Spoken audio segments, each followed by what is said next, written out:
Welcome, everybody. Another Tech Talk at Google, and this time it's my pleasure to introduce author Zan Gill. She will describe ideas from her forthcoming books, What Daedalus Told Darwin, about Darwin's dilemma and designing intelligence, and If Microbes Begat Mind, on origins of life and emergence of intelligence. With a degree from Harvard University, her early experience as a researcher for Buckminster Fuller exposed her to Fuller's concepts to achieve environmental sustainability and design science.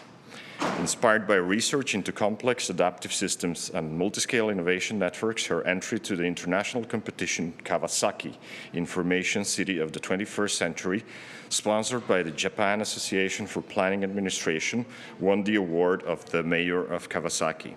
More recently, at NASA, she developed program plans for an Institute for Advanced Space Concepts, a think tank called Bioevolutionary Advanced Concepts, or BEACON, and NASA University. She founded Design Lab to explore raising collaborative IQ. Please welcome Zan Gill.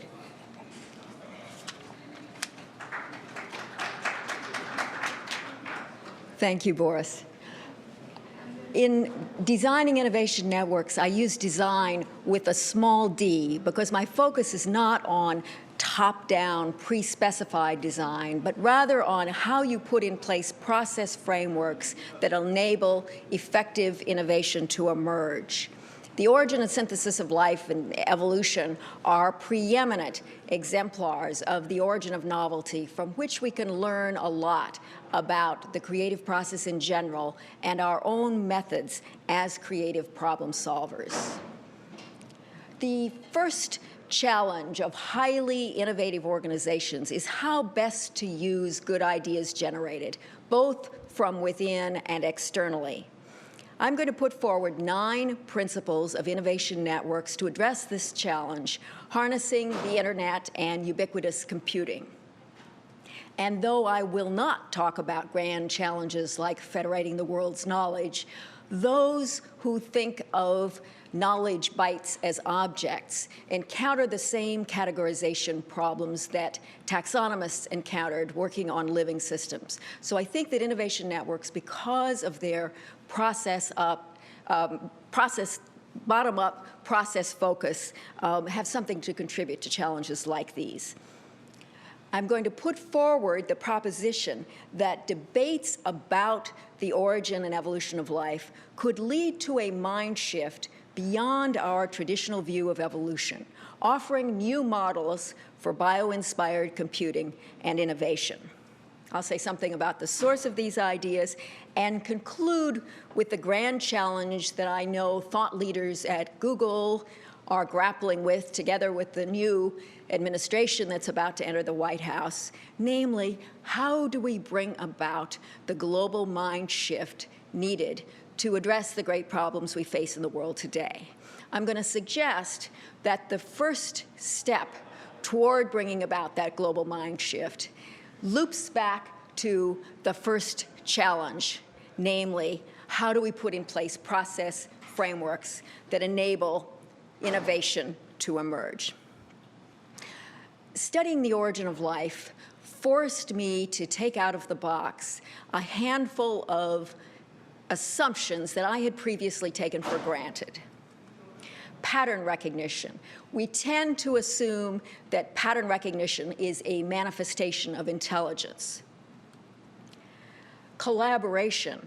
I sent an early version of my book manuscript to a friend in computer science at NASA Ames, and he wrote back, "You know, Zan, I disagree with the way you use the term collaboration. You can't speak of collaborating arguments.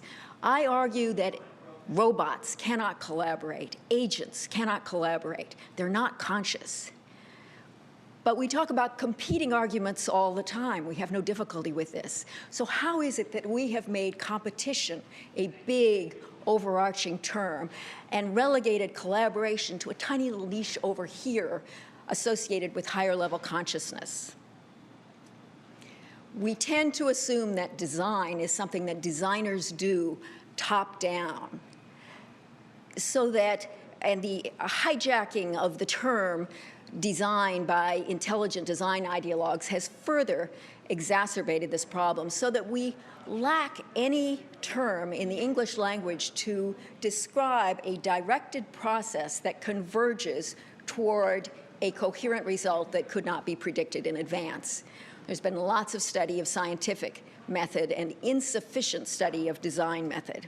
So reclaiming these first three terms and decoupling them from any requirement that they be associated with consciousness allows us to look at evolution in a new way. And I want to clarify that I use pattern recognition in the full spectrum, from mechanistic pattern recognition, simply the morphology of a key, recognizing a lock that it fits, all the way up to higher level consciousness. Suppose that pattern recognition, together with autonomy, are fundamental defining attributes of life. Suppose that collaboration, together with competition, are co-equal, complementary dynamics that drove life's origin and its evolution toward complexity. Suppose that life played a role in evolution, in designing itself.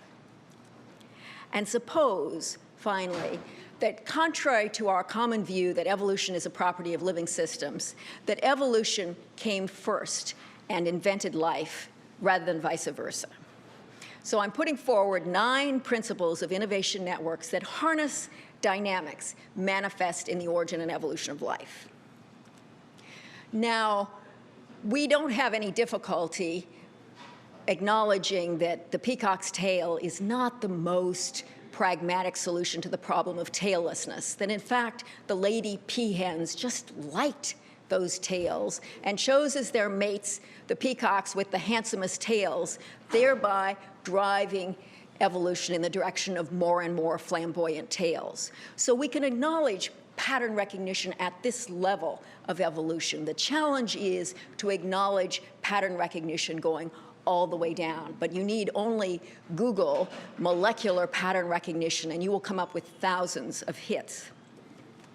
So if life advances toward complexity, not only through competition for survival of the fittest, but also through collaboration and pattern recognition, what does this mind shift imply? I want to quote the great Harvard biologist, Darwin scholar, and futurist, E.O. Wilson, who said, "We are drowning in information while starving for wisdom.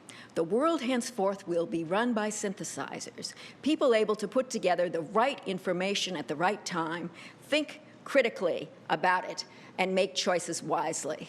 Now, in today's world, that's a tall order for any individual. But I submit that E.O. Wilson has written a beautiful mission statement for the nexus between Google's great technology expertise and the great challenges of Google.org. So it's timely now to put together the intellectual foundation for a problem-solving method able to cope with the complex problems we face today. Next year, 2009, will be the 200th anniversary of the birth of Charles Darwin and the 150th anniversary of his publication of Origin of Species, which many call the greatest scientific theory of all time. And 2009 will be a year of great evolution debates. I want to read a quote from another great Harvard biologist and Darwin scholar, the late Jay Gould, who said, "Darwin lived to see his name appropriated for an extreme view that he never held, for Darwinism has often been defined, both in his day and in our own, as the belief that virtually all evolutionary change is the product of natural selection." So here is Jay Gould suggesting that Darwinism misrepresents Darwin and raising the question that our common view of evolution as simply random variation and environmental selection may be incomplete. Darwin himself acknowledged the important contribution of his predecessor, Jean-Baptiste Lamarck, and 2009 will also be the 200th anniversary of the publication of Lamarck's great work, Philosophy of Zoology. Lamarck was an unfortunate case of a great thinker thrown on the trash heap of history because of politics. More than 70 years after his death and more than a decade after Darwin's death, a scientist in the late 19th century, August Weismann, needed a straw man and coined the term Lamarckism and associated with that term the incorrect postulate of the transmission of acquired characteristics, which, in fact, Lamarck never even proposed. So Lamarck is due for a resurrection, and that may well come from the IT community, from people working in robotics and artificial intelligence, developing evolvable systems able to learn and improve their performance. Third significant thinker, R. Buckminster Fuller, also really undervalued. I had the good fortune to work for him, as Boris mentioned, when I was a graduate student at Harvard, and his thinking has very much influenced my own. 2011 will be the 50th anniversary of Buckminster Fuller's concept of world game, to harness game methods to environmental sustainability challenges. And those challenges are far more acute now than they were 50 years ago. But we have now the technology we lacked then to implement this vision, the internet and ubiquitous mobile computing, to support innovation networks and networks of networks. So, why the origin of life, which occurred probably 3.8 billion years ago, is timely now. Suppose this study can contribute to practical challenges, enabling effective cross-disciplinary collaboration and innovation, evolving multi-agent systems able to learn and improve their performance, designing decision support systems to address environmental sustainability challenges. First principle of innovation networks flies in the face of Descartes' dictum to start from certainty. The origin of life started from uncertainty. Our conventional problem-solving model would say, state your problem clearly, define your terms, pull together the stakeholders, and hammer out a consensus about your methods and goals and solve the problem. And while that conventional model may work very well for certain types of conventional problems, it doesn't work at all for certain types of problems that we face today. And I want to give one example. The US Geological Survey has predicted there's a 62% chance of a Bay Area earthquake within the next 30 years of more than 6.7 on the Richter scale. USGS would like to use gaming to motivate citizen participation in scenario building and to harness geomapping as a tool, both for spatial decision support and for knowledge synthesis through time. The challenge of a problem like this is we cannot say for certain that this earthquake will occur. We do not know when it will occur. We do not know how large it will be or exactly what kind of damage it will do. And yet we know from disasters like Katrina that not preparing at all is a big mistake. And so for problems like these, the eventual reality of the future is coupled with our perception of that reality. And so the is world of what may actually come to pass is coupled with our perception of what may come to pass. Anybody who plays chess knows that it's not just the pattern of the pieces on the chessboard that will determine the outcome of the game. It's also the pattern of strategic possibilities in the mind of the player that will determine how the game plays out. So our second principle of innovation networks, again, contradicts the conventional model of problem solving. Set criteria for decision-making rather than rigid goals. A classic example from NASA, the team working on the Apollo spacecraft, trying to protect the astronauts from the great heat of re-entry into Earth's atmosphere. They were trying to develop a heat shield that would not burn up on re-entry into Earth's atmosphere. And they struggled and struggled with this problem, couldn't come up with a suitable material until finally somebody said, wait a minute, why are we trying to develop this material?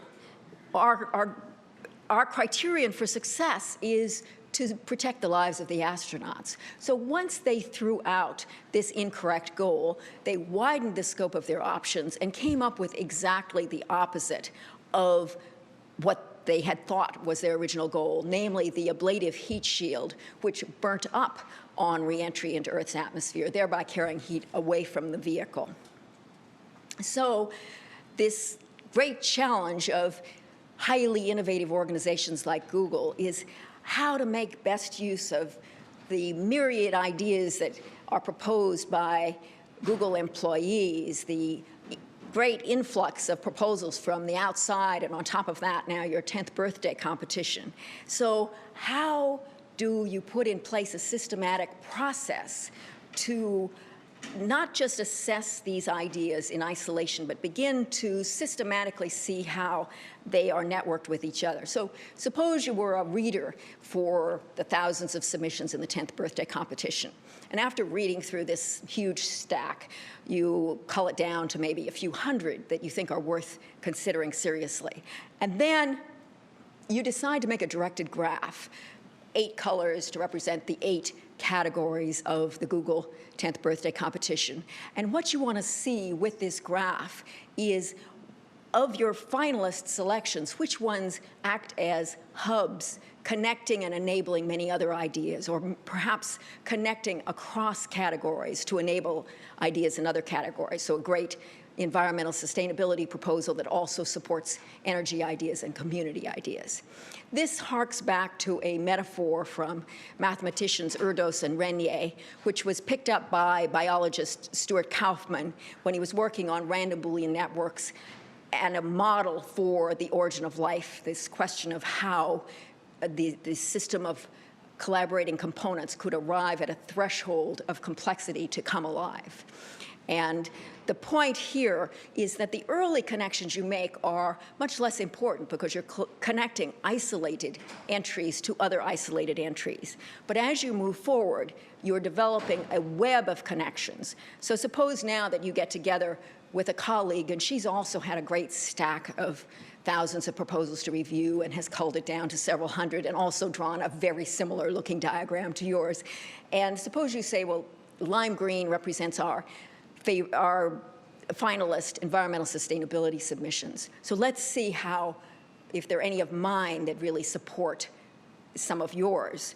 And so you're looking for a connection in this domain, and the next connection you draw becomes much more important because you're now connecting two superclusters. The third principle of innovation networks: harness convergence, avoid consensus and other bottlenecks. Again, our traditional problem-solving model to hammer out consensus.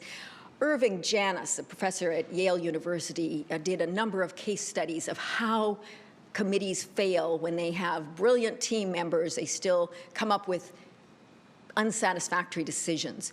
And one of his key findings was that the reason these teams fail is because of pressure for consensus. And we know from evolution that extensive hybridization can destroy genetic raw material, thereby weakening the system. And so the operative principle here is the idea of collaborative autonomy. In other words, how do you value the diversity and uniqueness of the different participants on the team? And so when you're building an innovation network, you have your core team members who are champions of a particular idea, and the ripple out to those who can provide technical support and resources and other skills to make the project succeed. But as you build that team, each individual player is unique and makes a unique contribution to the process. Fourth principle of innovation networks: use tolerance spectra as opportunity windows. Again, our traditional engineering view would specify a machine part to a standard of accuracy, an allowable deviation or margin of error. But that's the analytic view, which needs to be complemented by the design view, which calls for tolerance for deviation. And in evolution, of course, random variation has to occur within a system able to accept and use that variation. So design tolerates ranges of deviation, and of course in evolution, speciation plays the role of determining the limits of tolerance. Maintains flexible boundaries, retains material with future potential, optimizes the range of variation from the norm, embeds standards in decision-making criteria that determine what to accept or reject. The central principle of innovation networks, and it's central for a reason because variation is the source of novelty and evolution, and the question on the table is whether that variation is simply random or whether pattern recognition in context plays a role. And certainly in innovation, the need to interpret new ideas in context is extremely important. And lest we think that is the term of science and engineering, and as is simply the metaphorical domain of design, I want to quote three very serious thinkers who spoke about the importance of as. Vannevar Bush, whom was a pioneer of analog computing and developing the MEMX, we remember for his article, As We May Think. And Bush was contrasting the taxonomous systems of categorizing and the artificiality of these systems of indexing with how the human mind really works. And he said the human mind does not work that way. It operates by association. With one item in its grasp, it snaps instantly to the next that is suggested by the association of thoughts in accordance with some intricate web of trails carried by the cells of the brain. Stanislaw Ulam, mathematician and good friends with cybernetician John von Neumann, was recruited by von Neumann to work with him at Los Alamos. And during that period, Stanislaw Ulam said to his friend, John von Neumann, "What makes you so sure that mathematical logic corresponds to the way we think? The time has come to enrich formal logic by adding to it some other fundamental notions. What is it that you see when you see? You see an object as a key. You see some sheets of paper as a book. It is the word as that must be mathematically formalized on a par with the connectives and, or, implies, and not that have already been accepted into formal logic." And finally, Graham Cairn Smith, chemist known for his clay theory of the origin of life, worked with the highly structured kaolinite clay and noted that this clay replicates itself, templating layer upon layer, and that as these layers replicate one upon the other, random variation occurs, and environmental selection then chooses the clay configurations able to maintain optimum porosity for the continued persistence and replication of that particular configuration of clay. And so he noted that Darwinian evolution was operating in a non-living system. And though Cairn Smith's hypothesis of a clay origin of life is not widely accepted, his idea that evolution came first and invented life is taken very seriously. And of course, the question that raises is if a non-living system was evolving itself to become alive, how would we characterize that threshold point when non-life came to life? And I would propose that that moment would be characterized by autonomy and pattern recognition. In other words, it would be the moment when pure Darwinian evolution of random variation and external environmental selection was no longer sufficient. Cairn Smith has also offered some other theories that support the importance of as. His theory of genetic takeover, the idea that evolution develops a particular function and then comes up with a better way to fulfill that function and substitutes, or develops a particular material like bone as a structural material and then uses that material as a vehicle for sound transmission in the mammalian ear, for example. Charles Sherrington said, "Between the perceiving mind and the perceived world, is there nothing in common? We call them disparate and incommensurable. Nature in evolving us makes them two parts of one mind, and that one mind is our own. We are the tie between them. Perhaps that is why we exist. So the is world deals with what is actual, the as world with what is perceived, the is world with the competition dynamic, the as world with the collaboration dynamic, the is world with survival of the fittest objects, the as world with utility and performance, the is world with objects and their genetics, the as world with process and behavior, the is world with assessment of the fittest objects, the as world with pattern recognition of possibility, the is world with design with a capital D, the as world, design as self-organization. So we easily accept the complementarity of left brain and right brain thinking. Wouldn't it be logical if evolution, which invented our brains, operated through a dynamic, a creative process that was comparable to this dynamic that we see in our own brains?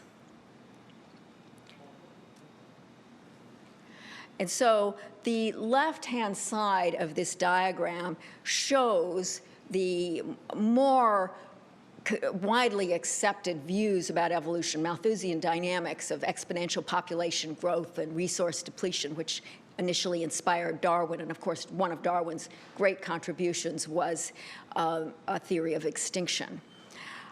And though the intelligent design community and the Darwinist community are at each other's throats, they in fact have exactly the same position on what I think is the most important point, namely, both view life as passive, whether life was designed by an intelligent designer or through random variation and external selection. In either case, life played no role in designing itself. Whereas the theories on the right-hand side of this chart, and I have vastly oversimplified this chart in order to make it clear, there are many other theories, and other theories on the right-hand side include endosymbiosis and symbiogenesis and so on. But on the macro level, the theory put forward by physicist James Lovelock, who was working for NASA, examining the spectral signatures of nearby planets, Mercury and Venus. And he noted that these planets had the signatures of dead planets, perfect stasis, in contrast to Earth's atmosphere, and where he noted that Earth was maintaining itself in a far from equilibrium condition, which led him to hypothesize that Earth, together with its atmosphere, should be viewed as a living system.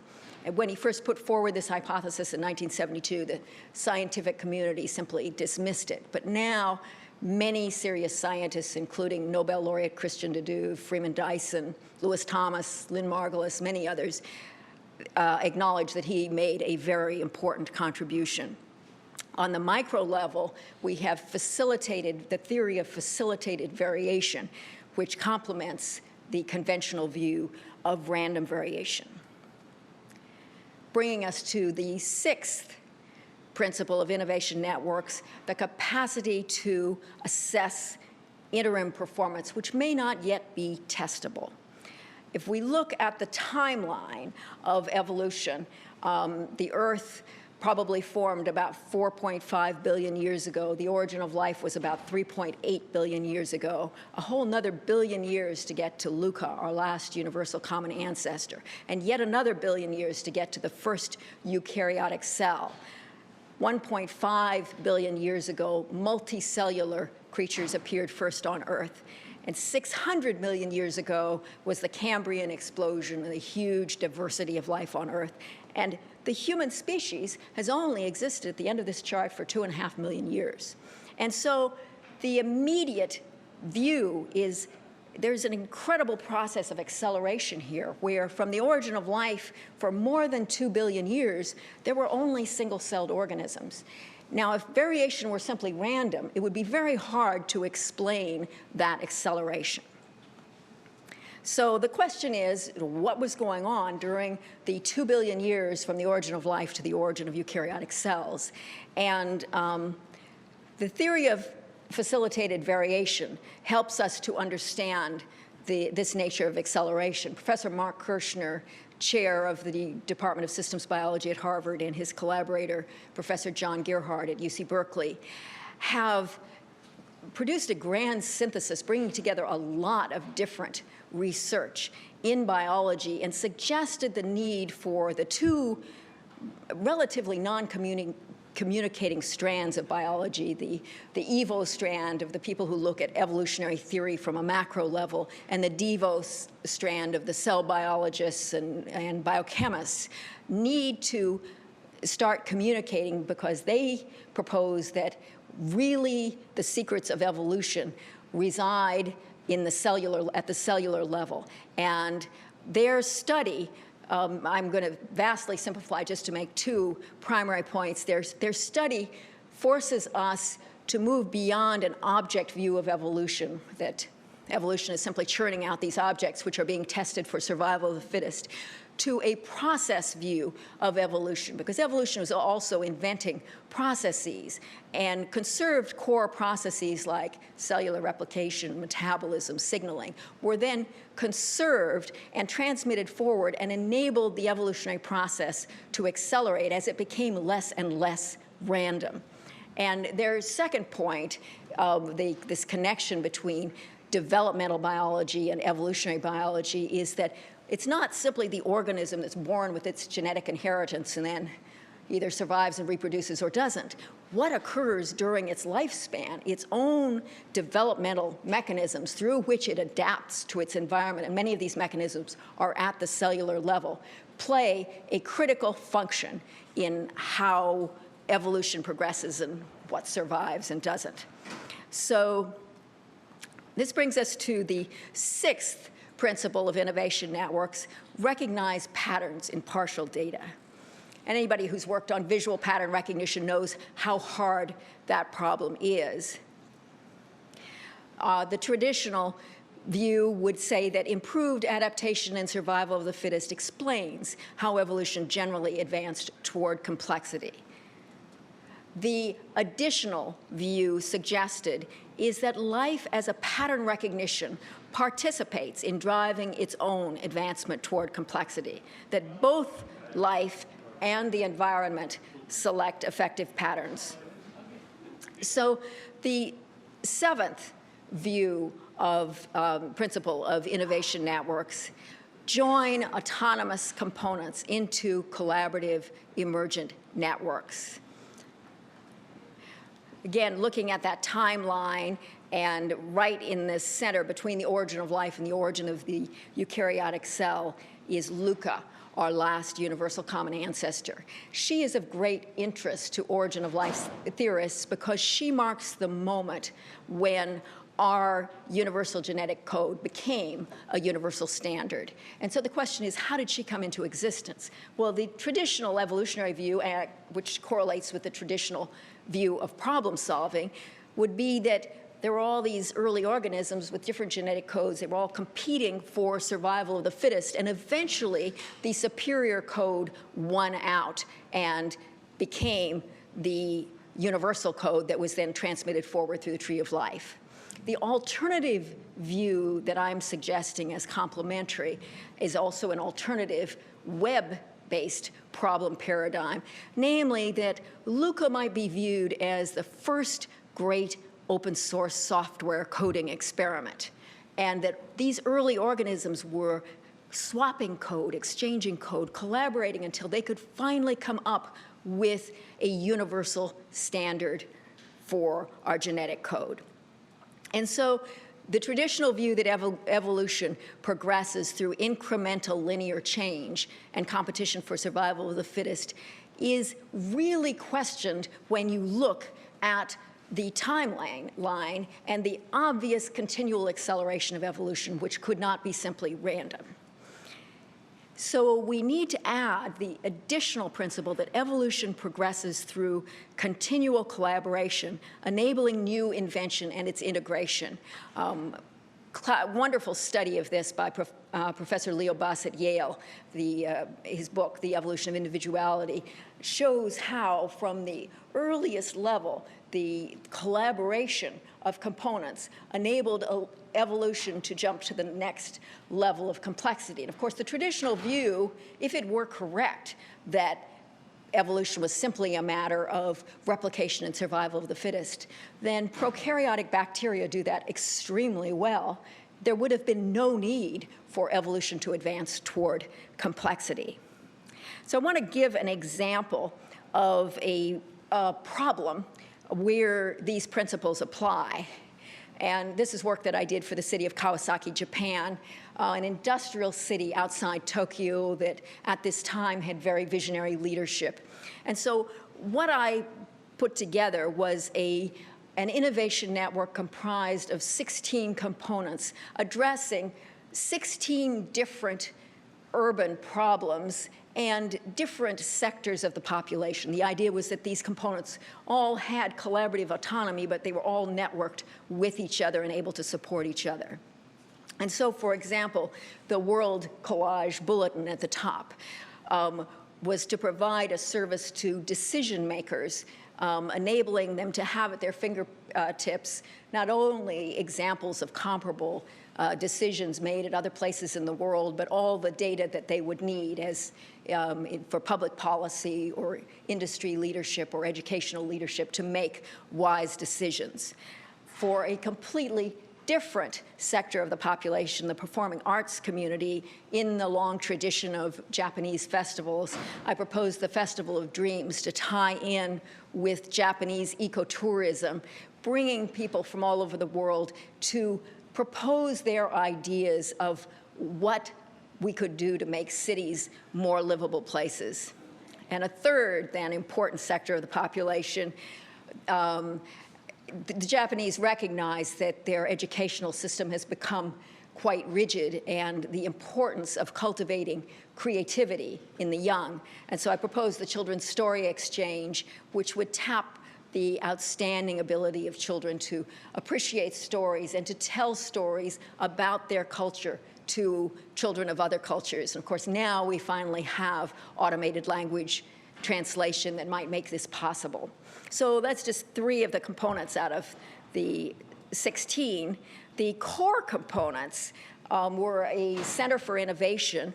The Globe Theater, this growing out of my work with Buckminster Fuller, I envisaged a planetarium that would have a map of the Earth from inside, and where you could bring together problem-solving teams for a sort of 21st century world game rendition that could project data sets for different problem-solving challenges and then project out from that hub to the rest of the world via the internet and take back information, obviously. Strive for world harmony to address our ongoing problem of world peace. And finally, the intelligent integrating system. And I did this work before Google came into existence, but I must have intuited that there would someday be a great organization with the capacity to develop an intelligent integrating system. So the last principle of innovation networks: converge toward innovation by seeking coherence. I have been talking about the types of problems for which there is no clear consensus and where it's impossible to state a definite goal state. Global warming is a very noteworthy example of how our conventional problem-solving paradigm has failed us. In other words, the assumption that we had to have a consensus about what was going on with global warming before we could do anything. And so we need to be able to harness prediction in a new way. I suggest that the interpretation commonly held of evolution is the result of a particular interpretive filter. And in fact, Jay Gould suggested that Darwinian evolution might be viewed as an extended analogy to Adam Smith's Wealth of Nations, written 83 years earlier, 1776. So if true, then of course capitalism and industrialism were on the rise when Darwin published his theory, and perhaps we adopted a view that is now anachronistic. Garrett Hardin, in 1968, published his classic in the journal Science on the tragedy of the commons, and showed where the fallacious logic of this particular interpretation leads. In other words, the notion that competition for survival of the fittest is an effective modus operandi. And for example, if each fisherman buys more and more boats and more technology so he can catch more and more fish, collectively this behavior could fish out the ocean so that there would be no fish for anyone. So that's what's meant by the tragedy of the commons, which we face in many domains today. But we also have unique capabilities. The self-aware technology, geo-aware technologies, Web 2.0, social networks that we could harness to this challenge. And of course, the burgeoning green economy and responsible entrepreneurship. And I'm suggesting that a revisioning of Buckminster Fuller's concept of world game, a new world game, could play an important role by harnessing our capacity as speculators. So we face the paradox of prediction, and the problematic first category of prediction, our conventional association of prediction, is aiming for certainty, valuing precision in engineering and the hard sciences, complemented by the probabilistic prediction requiring statistical inference in the biological sciences. Both of these forms of prediction are typically assumed to be passive. In other words, that prediction will have no effect on what is predicted. But as we move to the third category, future forecasting and trend watching, we've just had a national election, and we know that what the media predicts can influence voter behavior and hence the outcome of the election.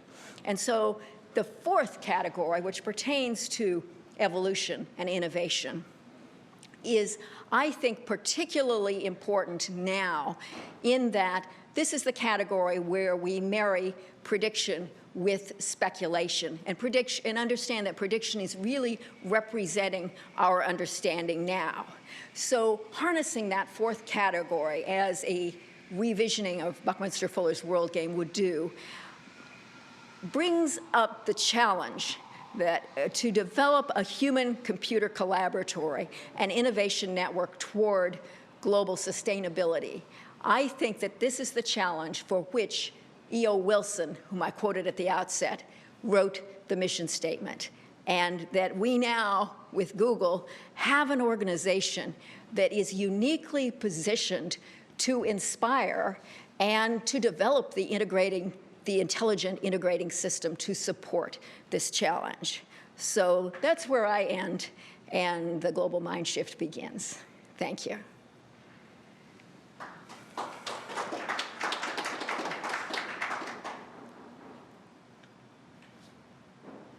I don't know how we're doing time-wise. Do we have questions, or do we have another? Questions, comments? So, why do we need people? If evolution did it all by itself so far, why would we need to change anything? Well, we are part of evolution. Oh, so the question was, why do we need people if evolution did this all so far? Why would people need to do something? Why would people need to do something? Well, just the process of evolution thus far has produced us, and through what I'm saying is that life has been active through this entire process of evolution. In other words, if we assume the conventional model that evolution, that we are completely passive, that life is completely passive, then we have no responsibility whatsoever for the direction into the future. But if, in fact, life all along has been active, you know, just as active as the peahens were in inventing the peacock's tail, then we have a responsibility, we have a role to play. You had a point. I have a suggestion. I don't know if you're familiar with the idea of memes, memetics. Yeah, in fact. The idea that basically humans are propagators of memes, of the ideas. So you could say that the reason humans have to get involved is we are the vehicles of the idea level of evolution.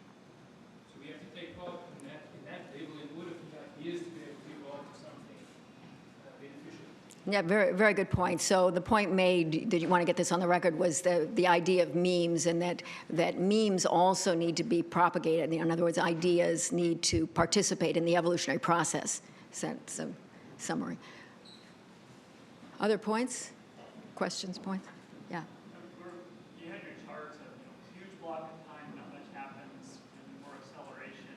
And I assume you've seen, right, Kurzweil show charts that they keep on going more and more steps like that, where, say, you had to evolve up to where you had intelligence, then you have your memes, and then you have technology and computers, and a continual acceleration. Small, big jumps and smaller amounts of time.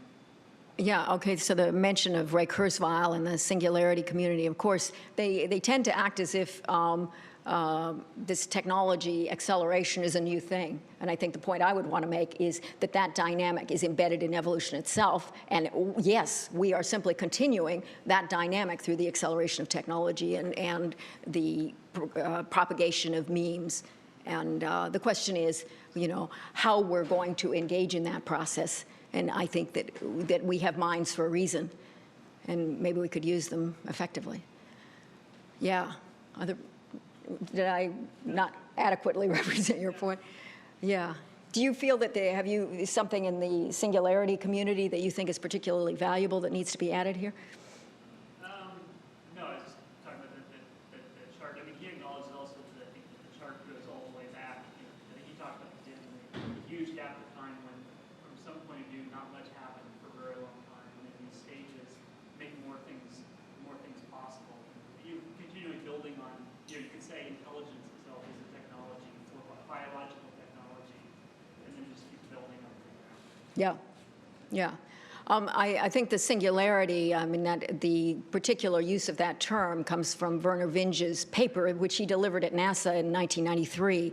And an interesting point there is that the common view, or the common way that his use of that term has been interpreted, is singularity marks the moment when computers will exceed human intelligence. But he actually makes multiple points in that paper. And the point that I think is most interesting is that one of the possible options he suggested was human-computer collaboration, and the idea of a networked global brain that would achieve that singularity. And to me, that's the challenge worth working on. Yeah.